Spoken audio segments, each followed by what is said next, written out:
And then the Imam says, the desire for women, this obviously works reciprocally, which is the greatest of all desires, who would deny that, is susceptible to excess, defect, and equilibrium.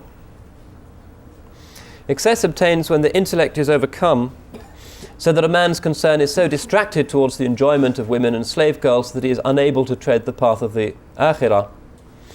Or it may overcome a man's religion so that he is drawn into obscene activities. This may become so extreme in some cases that two foul habits are acquired. Firstly, he may partake of something which makes him desire to have intercourse more often, just as some people take certain drugs which strengthen the stomach and allow them to eat more of the things which they desire. So aphrodisiacs are rather like these new dieting drugs, if you like, the same kind of mentality. Maximize the pleasure, minimize the pain. And he says this resembles nothing so much as a man tormented by savage beasts and snakes which sleep from time to time, but which he finds methods of awakening and arousing and then has to make his peace with.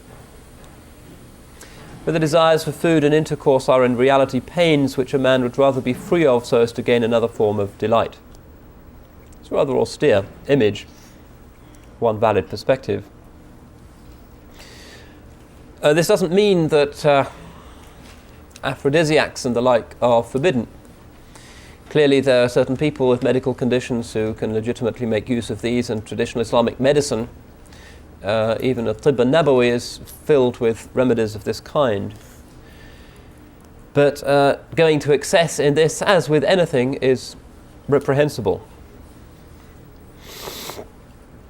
As he goes on to state here, the second thing is that in the case of some misguided people, this desire may end in what he calls ishq, or amorous passion, which means a kind of obsession or an addiction. This constitutes utter ignorance of the intended purpose of sexual congress and a descent to a level lower than that of the animals. This is what we would call nowadays sex addiction, and there's a huge industry in this country and in Britain and elsewhere of people who are in recovery, getting away from this particular addiction. There are Sex Addicts Anonymous clinics and organizations, and it's apparently a major problem. And it's exactly what the Imam is talking about. And he says, how do you avoid this addiction? And he says, well, stop it before it begins. Don't let the escalation take place. He says it's the disease of an empty and unconcerned heart. If you're busy with serious things, then you won't fall prey to this. One should be on one's guard against its preliminaries by abstaining from repeated glances and thoughts. Otherwise it will take firm hold of one and be difficult to shake off. In this, it's no different from the passion which certain people harbour for wealth, status, land and children, or even for playing with birds, lutes, backgammon or chess, all of which may possess them to such a degree that their religious and worldly lives are adulterated and they are unable ever to abstain from them. In this age of computer games and chat groups, this is particularly evident. There are apparently people who have died of starvation because they can't tear themselves away from their computer screen. This happens, and as the technology becomes yet more sophisticated and other senses are wired into the system, this will become more and more common. People living worlds of virtual reality, the great majority of which is aberrant obscenity, which is a blasphemy against Allah subhanahu wa ta'ala, taking something beautiful, turning it into something obscene. So he says, don't begin down that path if you don't like its consequences.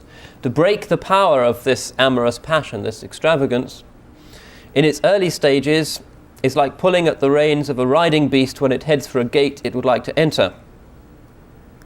To rein it back is a very easy thing, whereas to treat such a passion after it has taken hold of one is like letting the beast go in and then catching it by its tail and pulling it from behind. Much more difficult task. One should therefore take precautions at the onset of these things, for later they can only be treated with an effort so intense as almost to lead to death.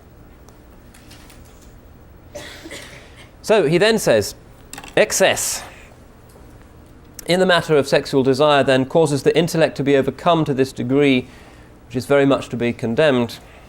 Insufficient sexual desire, however, leads to an indifference to the opposite sex, or to giving them insufficient pleasure, which is also to be condemned.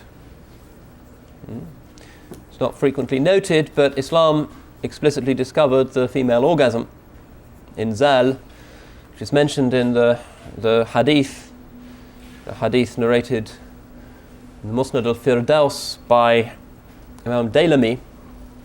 It's a weak hadith, but nonetheless it indicates that some early Muslims were aware of this principle and regarded it as a legitimate one. And the tahseen of the spouse, which clearly logically entails this, is something which is an obligation of the husband. Sexual desire is a praiseworthy thing when it stands in a state of equilibrium, obedient to the intellect and the sharia in all its movements. So it's a praiseworthy thing when it's in the state of balance. Whenever it becomes excessive, it should be broken with hunger and with marriage. Then he gives the hadith. Rasulullah sallallahu alayhi wa sallam said, Ya ma'ashar al-shabab, O young men, you should marry, and whoever cannot should fast, for fasting is a form of castration. It's the true meaning of this word, wija. So that's his initial statement, and he makes some very large absolute statements here. He says this is a good. It is a good that is linked to one of the goods of the akhirah, and hence should never be despised or belittled or mocked by the mu'min. It is a good which was lived by the Rasul alayhi salatu wasalam and by the pure ones of this ummah. It is a good which leads to the greater numbers of this ummah in the world, which will be a source of the pride of Rasulullah sallallahu alayhi wasallam on Yawm al-Qiyamah. تَنَاكَحُوا تَكَاثَرُوا فَإِنِّي مُبَاهٍ بِكَثْرَتِكُمُ الْأُمَمَ يَوْمَ الْقِيَامَةِ. Marry each other, he says, and become numerous, multiply, for I shall be proud of your numbers on the Yawm al-Qiyamah. So it's a good thing on both of these counts, ukhrawi and dunyawi if you like. But when abused, like any good thing, it can take us down to the level of the asfala safilin, the pathetic spectacle of the solitary internet surfer, or of those who actualize their foul distortions and put into practice their fantasies.